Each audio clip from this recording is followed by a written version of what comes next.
ভাই প্রশ্ন করেছেন যে সকাল ৮টা বাজে কি ফজরের নামাজ পড়া যাবে?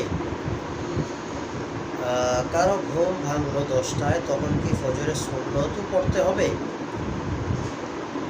তো ভাইয়ের প্রশ্ন যে সকাল ৮টা বা 10টা বাজে ঘুম ভাঙলে ওই সময় ফজর নামাজ পড়া যাবে কিনা, দ্বিতীয়ত ওই সময় সুন্নত পড়া লাগবে কিনা। এর উত্তরে আমরা বলবো যে নামাজের ক্ষেত্রে আমাদের অবহেলা কখনোই কাম্য না। এটা একটা অত্যন্ত গুনাহের কাজ। যথা সময় অক্তের মধ্যেই নামাজ আদায় করতে হবে, এটা হচ্ছে ইসলামের বিধান। অগত্যা যদি এমন হয়ে যায় যে কেউ সকালে অ্যালার্ম দিয়ে রাখা সত্ত্বেও, অনেক চেষ্টা করা সত্ত্বেও তার ঘুম ভাঙেনি, তাহলে এটা তার ওজর, সে এটাতে পাকড়াও হবে না। তো যখনই তার ঘুম ভাঙবে 7-8টা 9টা এরকম 10টা, তখনই উঠেই অবশ্যই তাকে ফজর নামাজ আদায় করতে হবে। এক্ষেত্রে সুন্নত যেহেতু আছে, ফজরের সুন্নত, রাসূলুল্লাহ সাল্লাল্লাহু আলাইহি ওয়াসাল্লাম সফরে ছিলেন, তিনিও সুন্নত এবং জোহর উভয়টা আদায় করেছেন।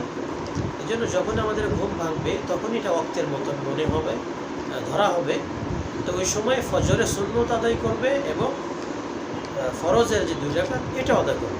একসাথে ফজরের সুন্নত এবং ফরজ উভয়টা আদায় করবে। শুধু ফরজ পড়বে, সুন্নত পড়বে না, বিষয়টা এমন নয়।